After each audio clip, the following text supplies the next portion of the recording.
সংবাদ মাধ্যমত আমি পাইছোঁ যে কংগ্ৰেছৰ নেতা ৰেজাউল কৰিমে ইতিমধ্যেই দলটোৰ পৰা পদত্যাগ কৰিছে। সমগ্ৰ অসম বিশেষকৈ উজনি অসমত য'ত কংগ্ৰেছ তথা তেওঁ সপোন দেখি আহিছে যে ধুবুৰীৰ দৰে কৰি পেলাব শিৱসাগৰ, যোৰহাট, তিনিচুকীয়া আদি এক অভূতপূৰ্ব গণৰোষৰ মুখামুখি হৈ অৱশেষত কংগ্ৰেছ নেতাগৰাকীয়ে পদত্যাগ কৰিলে। আটাইতকৈ গুৰুত্বপূৰ্ণ কথা হ'ল তেখেতে কৈছে তেওঁ নিজৰ জাতিটোৰ স্বাৰ্থত অৰ্থাৎ তেওঁলোকৰ সংখ্যালঘু ৰাইজ বা মিয়া বুলি যাক কোৱা হয় তেওঁলোকৰ স্বাৰ্থত ৰেজাউল কৰিম চৰকাৰে পদত্যাগ কৰিলে। কিন্তু ৰেজাউল কৰিম চৰকাৰক কংগ্ৰেছে বৰখাস্ত কৰিবলৈ সাহস নকৰিলে। আটাইতকৈ গুৰুত্বপূৰ্ণ কথা এইটোহে, নিজৰ জাতিটোৰ স্বাৰ্থত নিজৰ মিয়া মানুহখিনিৰ স্বাৰ্থত ৰেজাউল কৰিমে পদত্যাগ কৰিলে, কিন্তু কংগ্ৰেছে মিয়াৰ ভোট যাতে তেওঁলোকৰ ভোট বেংক অক্ষুণ্ণ থাকে সেই ভয়তেই তেওঁলোকে কিন্তু ৰেজাউল কৰিমক কাৰণ দৰ্শাবলৈ বা পদত্যাগ কৰিবলৈ বাধ্য কৰিব নোৱাৰিলে বা তেওঁলোকে বৰখাস্ত নকৰিলে। আটাইতকৈ গুৰুত্বপূৰ্ণ কথা এইটোহে, ৰেজাউল কৰিমে নিজেই গণৰোষৰ ভয়ত তেওঁ নিজে আঁতৰিবলগীয়া হ'ল। এতিয়াও হাজাৰজন ৰেজাউল কৰিমক গৌৰৱ গগৈ ডাঙৰীয়াই কংগ্ৰেছত তেওঁৰ পৃষ্ঠপোষকতাত ৰাখি থৈছে। তেওঁলোকৰ মূল ব্লু প্ৰিণ্ট এইটোৱেই, তাহানিৰ সেই চাদুল্লাহ ভাসানীৰ দিনৰ পৰা আজি পৰ্যন্ত অসমৰ জনবিন্যাস জনগাঁথনি সম্পূৰ্ণ তছনছ কৰি দিয়া।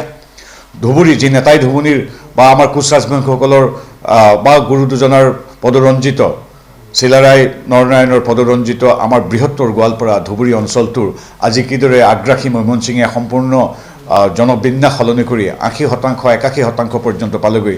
সেই একেই সপোন কংগ্ৰেছে সদায় পুহি ৰাখিছে যাতে তেওঁলোকৰ ভোট বেংক তেওঁলোকৰ মূল উৎস যাতে সমগ্ৰ অসমত ব্যাপ্ত হৈ পৰে। আৰু তাৰ এক স্বীকাৰোক্তি সিদিনাখন ৰেজাউল কৰিমৰ ভাষ্যত প্ৰকাশ পাইছিল। সমগ্ৰ অসমৰ ৰাইজে ইয়াক বিৰোধিতা কৰিলে, জাতি ধৰ্ম বৰ্ণ নিৰ্বিশেষে ৰাজনৈতিক দৰ্শন নিৰ্বিশেষে কংগ্ৰেছ তথা তেওঁলোকৰ যি ব্লু প্ৰিণ্ট তেওঁলোকৰ যি চক্ৰান্ত সেই চক্ৰান্তৰ বিৰুদ্ধে একত্ৰিত হৈ থিয় দিয়াৰ ফলতেই ৰেজাউল কৰিমে বাধ্য হ'ল কংগ্ৰেছৰ পৰা পদত্যাগ কৰিবলৈ। কিন্তু কংগ্ৰেছে পুনৰবাৰ কৈছোঁ কংগ্ৰেছে কিন্তু তেওঁক বৰখাস্ত কৰিবলৈ সাহস নকৰিলে। আৰু এইখিনিতে সকলোৱে জানে যে প্ৰণিধানযোগ্য যে এনেধৰণৰ ৰেজাউল কৰিম কংগ্ৰেছত এতিয়াও শত সহস্ৰ আছে যাৰ মূল পৃষ্ঠপোষক হ'ল গৌৰৱ গগৈ। গৌৰৱ গগৈ মৌনভাৱে সিদিনাখন সন্মতি দিছিল। ৰেজাউল কৰিম যিমান দোষী, শিৱসাগৰ, যোৰহাট বা তিনিচুকীয়া ধুবুৰীৰ দৰে কৰি পেলাম বুলি কোৱা ৰেজাউল কৰিম যিদৰে দোষী, সমান দোষী আচলতে তাক মৌনতাৰে সন্মতি জনোৱা গৌৰৱ গগৈ ডাঙৰীয়া। গতিকে এতিয়াও চাপৰিলে মেঘ নাটৰে। গতিকে গৌৰৱ গগৈ এই কথাটোৰ পৰা পলাই ফুৰিলে নহ'ব।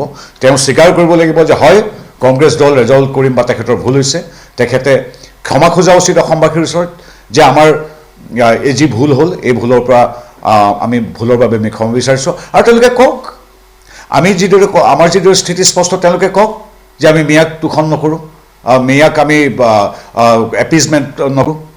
কিন্তু সেই কাম কৰিবলৈ সাহস নাই। তাৰ প্ৰমাণ হ'ল ৰেজাউল কৰিমক তেওঁ স্পৰ্শই কৰিব নোৱাৰিলে, কংগ্ৰেছে স্পৰ্শই কৰিব নোৱাৰিলে। বৰঞ্চ ৰেজাউল কৰিমহে নিজৰ জাতি অৰ্থাৎ মিয়াৰ প্ৰতি তেখেতে সন্মান জনাই তেখেতে পদত্যাগ কৰিলে। গতিকে পুনৰবাৰ আমি কৈছোঁ যে কংগ্ৰেছে স্বীকাৰ কৰক তেওঁলোকৰ ভুল হৈছিল,